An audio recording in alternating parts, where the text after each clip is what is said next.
AP స్టేట్లో ఉన్నటువంటి ఓటర్లకు చిన్న సలహా. ఓట్లు వస్తున్నాయి, మీ ఇండ్ల దగ్గరికి మోసగాళ్ళు వస్తున్నారు.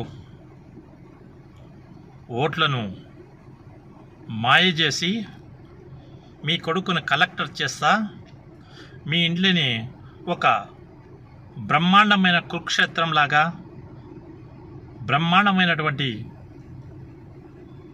ఇళ్ళను కట్టిస్తాం, భార్యాభర్తలకు పెన్షన్ ఇస్తాం, మీ అందరికీ ఏమి కావాలనే చేస్తామని తప్పుడు కూతలు తప్పుడు మాటలతో మిమ్మల్ని మోసం చేయడానికి మీ దగ్గరికి వస్తున్నారు.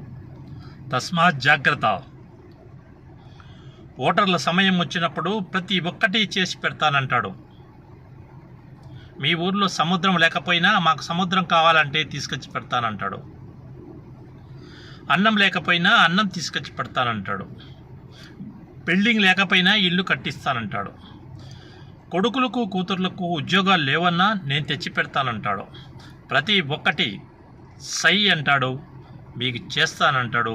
చివరికి వచ్చేలకు మీకు 3 నామాలు పెట్టి మూలను కూర్చోబెడతాడని నేను మనం చేసుకుంటున్నాను. అలాంటి రాజకీయ నాయకులు ఈ రోజులు ఉన్నప్పుడు మీరు తస్మాత్ జాగ్రత్త.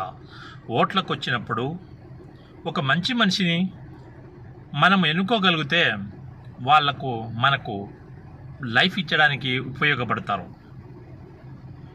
పనికి రాని అడ్డమైనటువంటి మాటలు చెప్పే నాయకులను చూసి మీరు మోసపోకండి. తస్మాత్ జాగ్రత్త అని నేను మనవి చేసుకుంటున్నాను. విద్యకు, ఉద్యోగానికి, ఇంటికి మరియు మన పిల్లలకు కావాల్సినటువంటి సౌకర్యాలకు అన్ని దాంట్లకు మేం సిద్ధం, మేం చేస్తామంటారు. అంటానే మీరేమనుకుంటారు? అబ్బా అన్నీ చేస్తామన్నాడు, ఈసారి ఓటైతే ఆయనకు వేయాలనుకుంటారు. చూశారు, మీరు ఎన్నిసార్లు చూశారో మీకే తెలుసు. ఆయన ఎవరో కూడా మీకు తెలుసు. నీతి నిజాయితీ పరుడు. ఎన్ని కష్టాలు వచ్చినా మీ వెనకే ఉంటానంటాడు. ఎన్ని సుఖాలు వచ్చినా మీతో నేను పంచుకుంటానంటాడు. కానీ చివరికి వస్తే మీ కష్టం వచ్చే కనిపించకుండా వెళ్ళిపోతాడు. అలాంటి వ్యక్తులను దయచేసి మీరు ఎన్నుకోవద్దని నేను మనవి చేసుకుంటున్నాను. మనకు కావాల్సింది ఏంది? మన గ్రామ అభివృద్ధి. మనకు కావాల్సింది ఏంది? మనకు కావాల్సినటువంటిది ఏంది?